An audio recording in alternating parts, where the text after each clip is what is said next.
to this video episode of All Things Policy. My name is Shubhankita Reddy and I'm a research analyst with the High-Tech Geopolitics program at the Takshashila Institution. For this episode, I'm joined by Aishwarya Sunavne. Aishwarya is our researcher for Pakistan Studies, and in this episode, we'll be discussing her latest discussion document, which is titled Articulating India's Grand Strategy Towards Pakistan. Now, grand strategy in international relations is a comprehensive plan and a set of tools that a state can use to achieve its national interests and security objectives. While there is a lot of literature and scholarship on Pakistan's motivations, Pakistan's politics, Pakistan's identity, history, military jihadi complex, there's perhaps not enough attention given to India's strategic framework vis-a-vis Pakistan. There's a lot of attention, especially in the media, about individual military action and individual diplomatic decisions, but not enough articulating what the pillars for India's grand strategy are in a sustained long-term period of time. So this period and this paper, Aishwarya, you talk about all the way from 1990s to about 2025 recently, and you talk about how India's grand strategy towards Pakistan actually has a consistent policy, framework, and thinking. And this is firstly surprising because we tend to focus more on the tactical military measures and see that successive governments have had different approaches when it comes to military action vis-a-vis Pakistan. But that's more tactical and not necessarily strategic. So my first question really to you is, why this differentiation between the tactical military responses versus the long-term strategic framework that India might have, and how do you square this approach between multiple successive governments? Thank you for that question, Shubhankita. You were right when you said that we have looked at India-Pakistan bilateral ties, we have looked at Pakistan independently. However, there is a gap in understanding how India, through successive governments, has address the Pakistan problem per se. This paper goes from the 1990s, from the peak of militancy in Kashmir.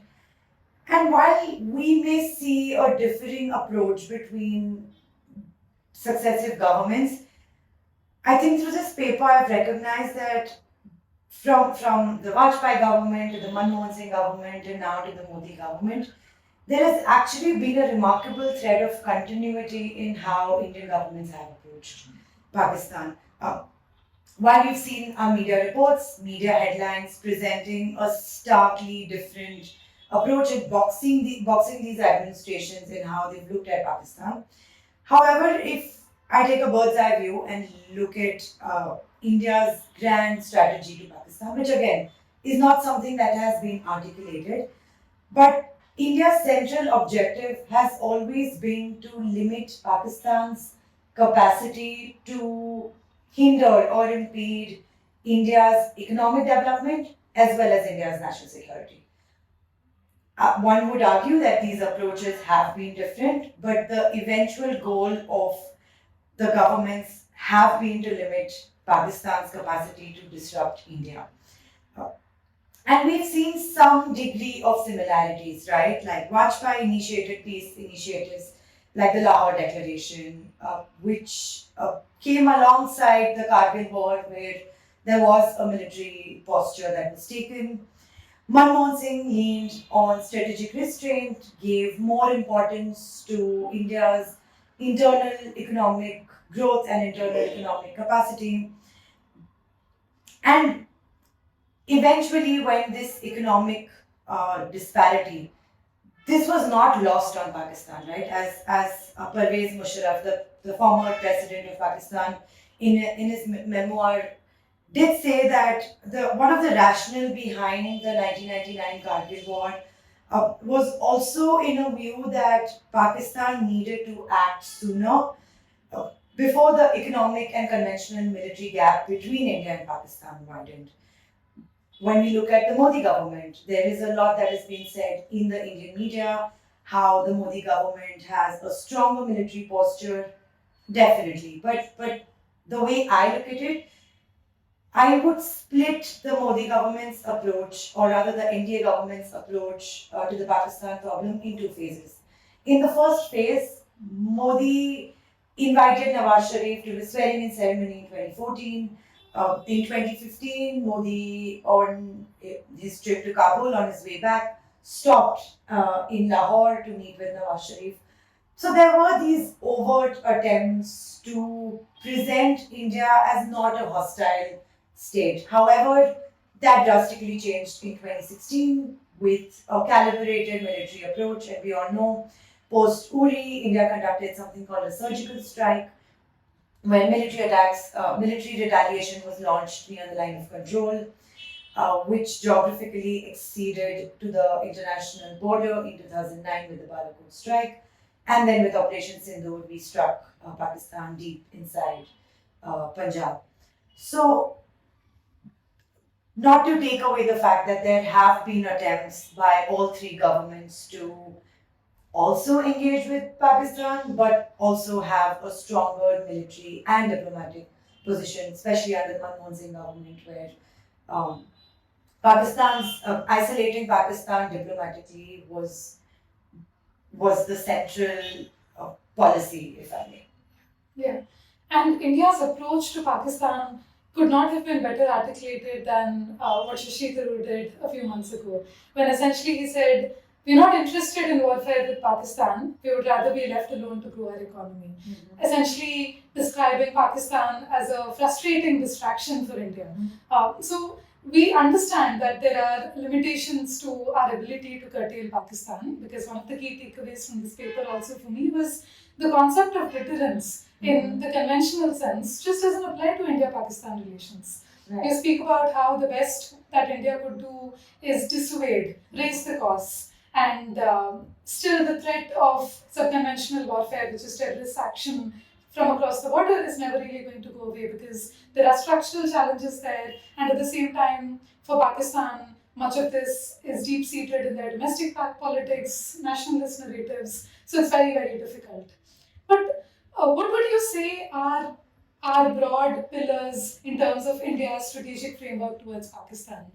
You alluded to the economic disparity, and I assume the 1991 reforms were a key deviance when it came between the economic trajectories of both the countries. But apart from that, what other pillars, what other toolkits, economic, military, political, diplomatic, has India engaged with so as to curtail and control and just limit Pakistan?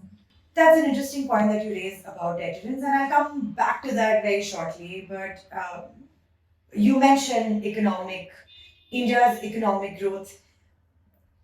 For those who've read my paper, I have listed India's so-called grand strategy that it has employed towards Pakistan, and I will just quickly refer to my notes so I don't miss out on anything. But firstly, to begin with, India's internal economic growth. The economic reforms in 1991 under Dr. Manmohan Singh became a strategic asset for India over the years. A stronger economy meant that India could spend more on defense, sustain long-term development, and also sort of build resilience against Pakistan's attempt to disrupt India's growth. By the early 2000s, we saw that India's per capita GDP had surpassed Pakistan's GDP. While we have seen Pakistan decisively engage with India in short-term military conflicts, it would be difficult for Pakistan to sustain a long-term military confrontation. Well, having said that, I must also note that both India and Pakistan are not in favor of engaging in a long-term conflict, but India's economic growth has become one of its key strategic assets. Second, the military jihadi complex, right? One of the most crucial aspects of India's grand strategy has been that today New Delhi does not treat the Pakistani military and its militant proxies as separate entities. India looks at the Pakistani military and the militant proxies like groups like, essentially the groups like Lashkar-e-Taiba, Jaish-e-Mohammed, Hizbul Mujahideen in its previous days, as one entity, where the Pakistani military has often relied on these proxy groups to target India, to maintain sub-conventional warfare, because there is an awareness that India is much bigger than Pakistan, it will not be able to sustain. It's the same uh, Zia-ul-Haq strategy of cutting India with a bleeding India with 1,000 cuts strategy. So Pakistan has continued to use its proxy wars. However, India does not engage in dossier diplomacy anymore. We don't want to. The New Delhi does not want to present evidence that militant groups and the military are separate entities. Now, every terror attack in Kashmir will be treated as an act of war, something, a policy that was especially was considered after Pulwama and now the Pahalgam attack. Essentially, that the military and the militant groups are intertwined. Right. One doesn't support the other, it's essentially the same entity. It is the same network as Takshashila has coined the word military jihadi complex. That has been extremely crucial. Also, that has come out in New Delhi's messaging that India does not need to present any evidence of attacks. Third has been calibrated military responses, right? India has used punitive actions to respond to any sort of militant attack. And I will come back to how that has worked for India, and that's where the question of deterrence comes in.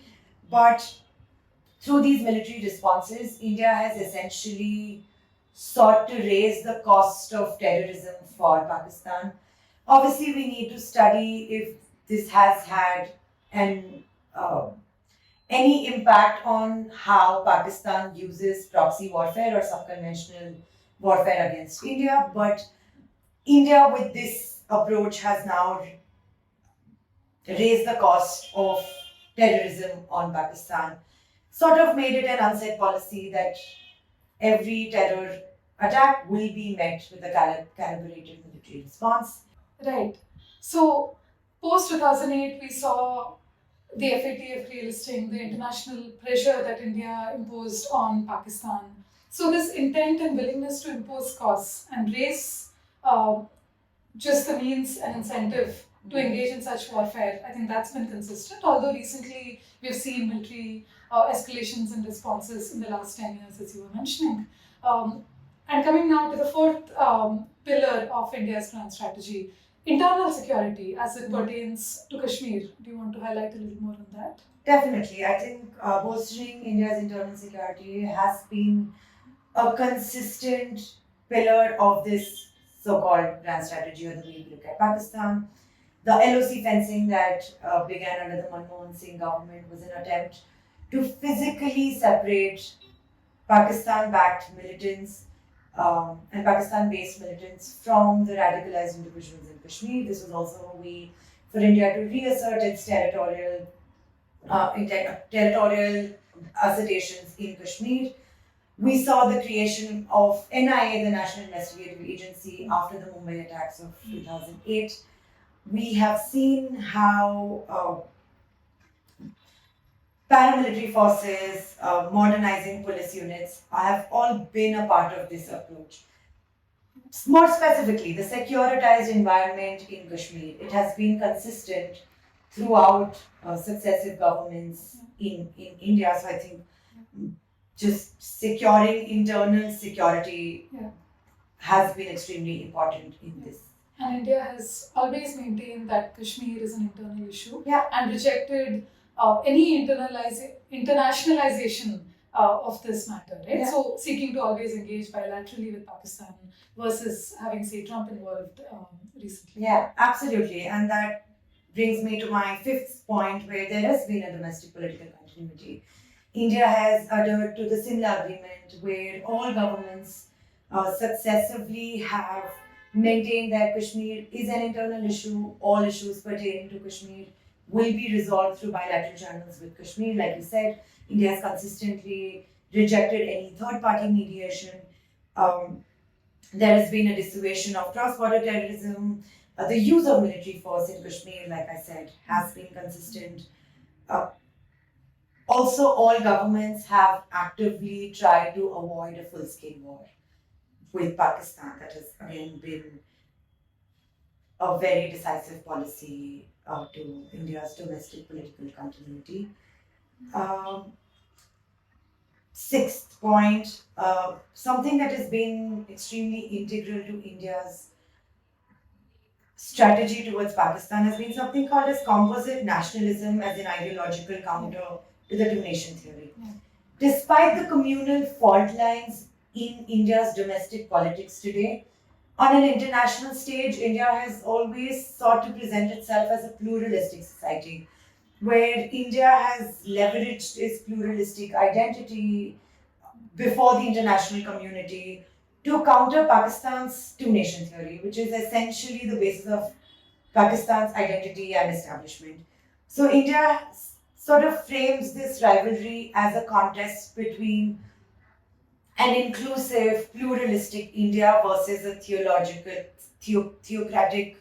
exclusionary Pakistan, which has found some resonance in the international community, even though that might be in question considering today's political climate. But that has again been something consistent, and before the international community, from Vajpayee to Manmohan to the Modi government, we've had a similar position. The next one of India's more important pillars of this grand strategy has been outreach to Pakistan sponsors. If we look at India's relationship with the US, India's relationship with Saudi Arabia, which have been traditional partners of Pakistan, Pakistan and US have had close security ties. Saudi Arabia has been a traditional partner of Pakistan. However, today when India engages with the US, despite the current nature of its ties with the US, these conversations, this relationship is devoid of a Pakistan interference. Even when we look at Saudi Arabia, if I speak about the current context, despite this defense pact between Saudi Arabia and Pakistan, Riyadh will continue to give importance to its energy ties, to its diaspora ties with India. So and this is one of the underappreciated matters about Modi administration, which is its outreach to West Asia and also sort of undercutting Pakistan's Islamic partners and its so-called Islamic influence, and to also have our own diplomatic relations with each of these countries. Definitely, we have definitely seen an increase in New Delhi's outreach to West Asia, Saudi Arabia, Qatar under the Modi government, but this practice began much before under the Manmohan Singh government, where Saudi Arabia looks at Pakistan as an independent partner and India as its independent bilateral partner. So that has definitely played a significant role in India's broader strategy when it comes to Pakistan. And finally, the strategic integration in Jammu and Kashmir. India has combined constitutional measures, security measures, selective engagement with local actors to sort of assert sovereignty. Again, we'll come back to how this has worked in favor for India or what are the challenges associated with it. But from back channel talks with moderate separatist leaders to now the revocation of Article 370 from the Indian Constitution in 2019, India has consistently pursued a multi-layered approach when it comes to Kashmir and, for the lack of a better word, tried different ways to integrate Kashmir. The militarization being one of that. So I think that's my exhaustive list of India's strategy towards Pakistan. Thank you, Aishwarya. That's very interesting. So just to summarize for our viewers, and please chip in, if I miss. So firstly, you talk about India's economic strength as a strategic asset. You talk about India's conceptualization of Pakistan in its military jihadi complex, the framing of Pakistan as a military jihadi complex network. Third would be bolstering India's internal security measures as it pertains to Kashmir. Fourth would be India's calibrated military responses. Domestic political continuity. the positioning of India as a composite national society versus the two nation theory that Pakistan peddles, striking deep into Pakistan's sense of identity, and also outreach to Pakistan sponsors, US, Saudi Arabia, West Asia broadly, and strategic integration in Jammu and Kashmir. And these have been consistent across the past few decades. Yes, more or less, when we look at from the period of the 1990s to 2025, these are the strategic pillars that I identify as India's so-called grand strategy that has not been articulated. Yeah. So, given that, where are we in terms of what have we gained? What are our persistent challenges? I think the persistent challenge, of course, is that the threat of subconventional warfare from Pakistan never really goes away. So I think that's top of mind. But there have been several strategic gains through this. So let's start with that firstly. Right. Thanks, Shubhakita. So in my paper, I have sort of done a scoreboard to understand what has worked for India, what has not worked for India, to quickly look at strategic wins, right? India's diplomatic leverage and international pressure. India has consistently on the international platforms highlighted Pakistan's role in terrorism. This has worked in India's favor, since Pakistan, on the other hand, has tried to highlight India's human rights record in Kashmir. However, the role of Pakistan and its links to terror groups has found space in the international community. This is something that not many Western democracies deny.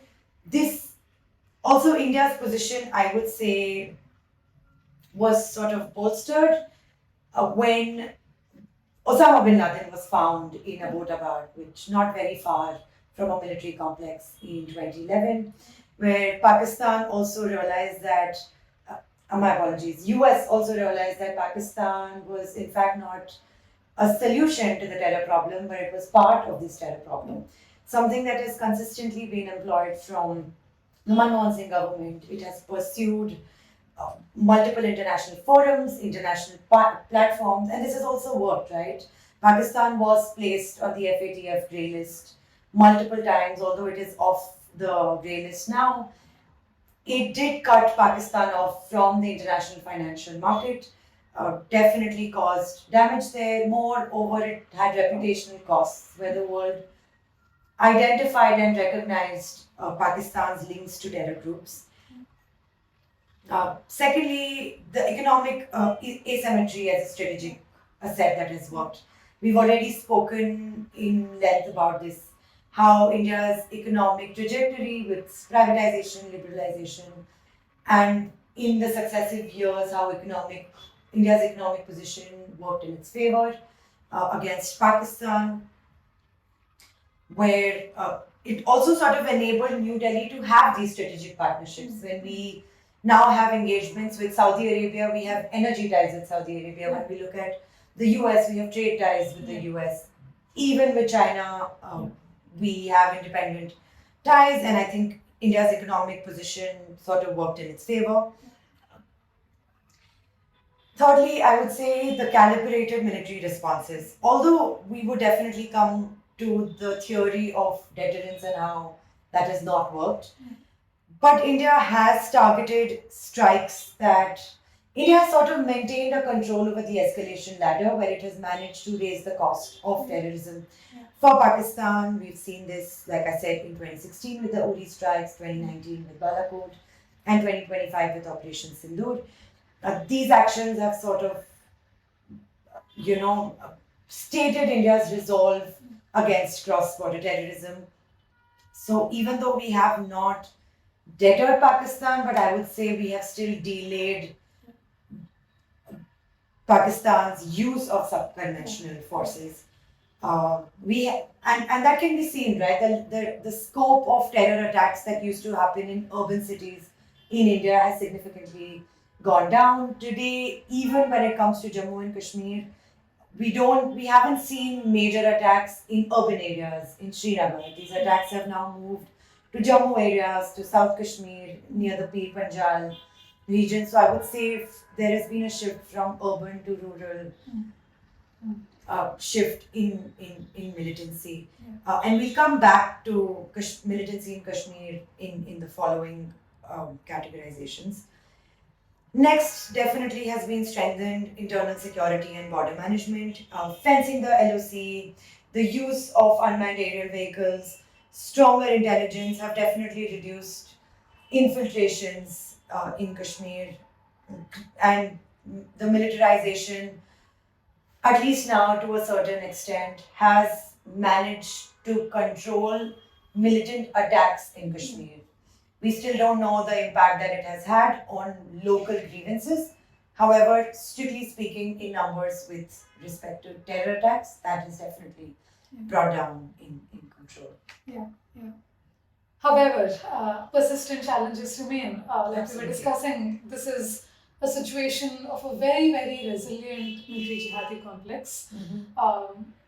It's a flailing economy with the balance of payments crisis always around the corner, but somehow manages to have opportunistic gambles and opportunistic overtures and maintain and improve ties with multiple bilateral nations and relations. And we have situations where Saudi Arabia, China, UAE have constantly rolled over their loan and debt repayments to Pakistan. So these are things that remain, and that's challenge for India. But what other challenges do you see persist?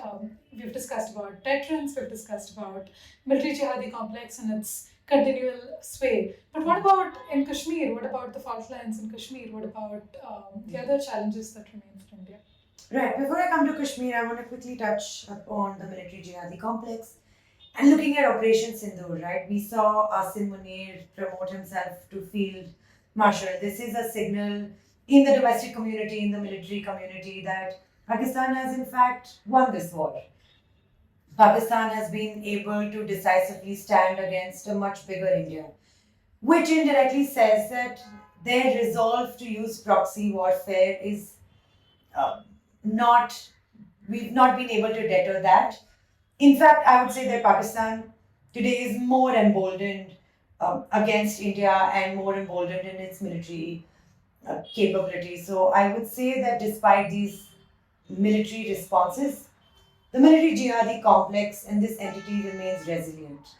Even after Article 370 was abrogated, we saw how groups like Lashkar-e-Taiba, Jaish-e-Mohammed could splinter, rebrand, and come out as the Resistance Front and the PAFF in Kashmir and continue to operate. So these groups have that resilience to sort of rebrand itself and maintain that operational presence. So in short, that is something that has been a challenge for us. We haven't been able to deter Pakistan.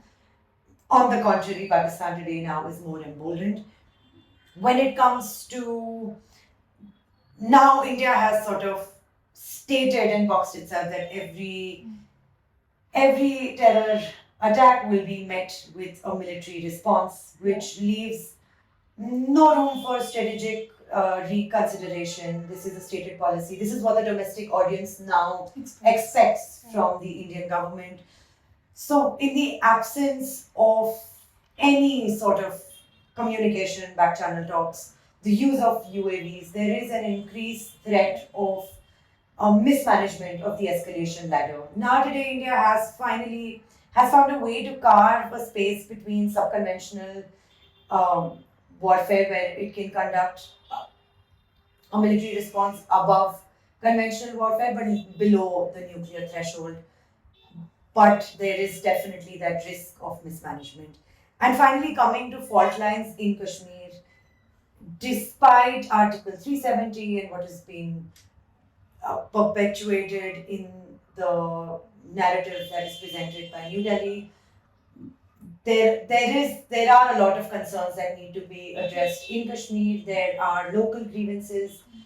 India has still not found a way to initiate trust building measures, build confidence among the Kashmiri communities.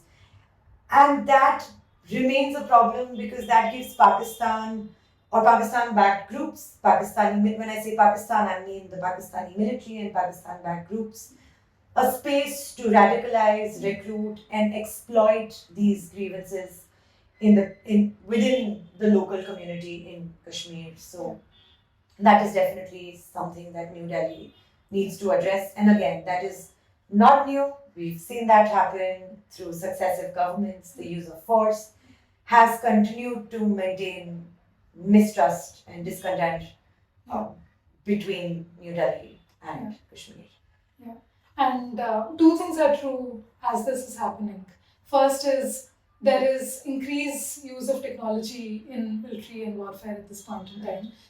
There is cybersecurity, there's information warfare, there's the addition of artificial intelligence and unmanned aerial vehicles in warfare. So that's one thing to be dealt with.